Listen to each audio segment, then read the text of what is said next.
When your dog chews your headphones up. Hello, darkness, my old friend. When somebody eats the last whole chip in the bag before you can. Hello, darkness, my old friend. When T-Series gets more subscribers than PewDiePie. Hello, darkness, my old friend. That's right, guys. Today it's time to explain The Sounds of Silence by Simon and Garfunkel, particularly by Paul Simon, who wrote the lyrics. Today, we're going to talk about what exactly that song means. Let me explain. Hey everybody, I'm Clifford Stumby, the Pop Song Professor, and welcome to my channel where we make English class awesome by explaining and sometimes roasting song lyrics on school days. And today we're talking about The Sounds of Silence by Simon and Garfunkel. So, this song, super powerful, came out in the 60s, seemed to have a lot to do with what was going on at the time, but didn't necessarily, and we're going to explain exactly what these lyrics mean. This song is interesting because there is no chorus, it's just verses, which is a really good sign that Paul Simon meant the lyrics to be really important. In fact, after other people have covered the song, particularly there was one by the Byrds that added a lot of like electric guitars and stuff like that, Simon and Garfunkel heard that, and Garfunkel was like, yeah, I don't think that that's that great because it really takes away from the power of the lyrics. The lyrics were the point of this song, and the melody is what helps bring them home. Paul Simon says, I think about songs that it's not just what the words say, but what the melody says and what the sound says. My thinking is that if you don't have the right melody, it really doesn't matter what you have to say, people don't hear it. It's a powerful song, powerful music, but it also has powerful lyrics. Let's talk about what exactly these mean. In the first verse we hear, hello darkness my old friend, I've come to talk with you again because a vision softly creeping left its seeds while I was sleeping, and the vision that was planted in my brain still remains within the sound of silence. Paul Simon is setting up this introduction to the rest of the song here, saying, guys, here's what's to come. I had this vision and I want to tell you something. And it has something to do with silence. In an interview, Simon actually had this to say about the lyrics. It's a young lyric, but not bad for a 21-year-old. It's not a sophisticated thought, but a thought that I gathered from some college reading material or something. It wasn't something that I was experiencing at some deep, profound level. Nobody's listening to me, nobody's listening to anyone. It was a post-adolescent angst, but it had some level of truth to it, and it resonated with millions of people. I just want you to keep that in mind. Paul Simon, looking back at this insanely successful song, sees those lyrics as something that kind of like this young, angsty person would write, but that wasn't necessarily that deep.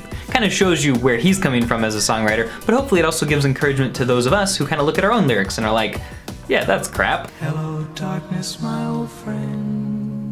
In verse 2 we hear, in restless dreams I walked alone, narrow streets of cobblestone, neath the halo of a street lamp. I turned my collar to the cold and damp when my eyes were stabbed by the flash of a neon light that split the night and touched the sound of silence. This is more preparation, getting us ready for what's to come. And in verse 3 we hear, and in the naked light I saw 10,000 people, maybe more, people talking without speaking, people hearing without listening, people writing songs that voices never share, and no one dared disturb the sound of silence. Garfunkel has explained the meaning of the song as the inability of people to communicate with each other, not particularly internationally, but especially emotionally. So what you see around you are people unable to love each other. This song was released in a time of great unrest. You had the beginnings of the Vietnam War, you had JFK being assassinated, we were just coming out of World War II like 2 decades ago. People were engrossed in all of that noise, and in that noise there was this kind of silence, this silence that kept them from communicating. Even though they would talk,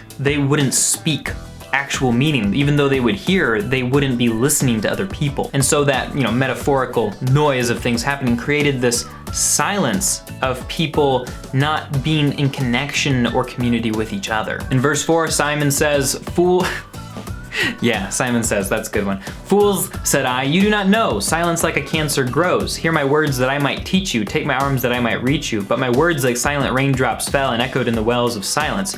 It is a little bit of an overdramatic lyric for a 21-year-old to write, but I get where he's coming from. Silence in this case. Sometimes silence is a good thing. Sometimes taking time to pause and reflect is a good thing, but not the kind of silence that shuts you off from other humans. And that's what he's saying here, is that even though he tried to reach out to people, it didn't work. People weren't listening to him either. And in verse 5, we get a little glimpse of what the big problem is here. And the people bowed and prayed to the neon god they made, and the sign flashed out its warning in the words that it was forming, and the sign said, this is the neon god, the words of the prophets are written on the subway walls and tenement halls and whispered in the sounds of silence. For some reason, this neon god these people make, it's a little bit garish in its neonness. It's not something that you would necessarily expect from a folk singer to have any sort of a key or a truth to it. But it seems to me that this God is warning them. The words of the prophets, the truth, the things that you need to know, they're written in the common places. They're written everywhere. You just need to go and find them. Those words of the prophets are whispered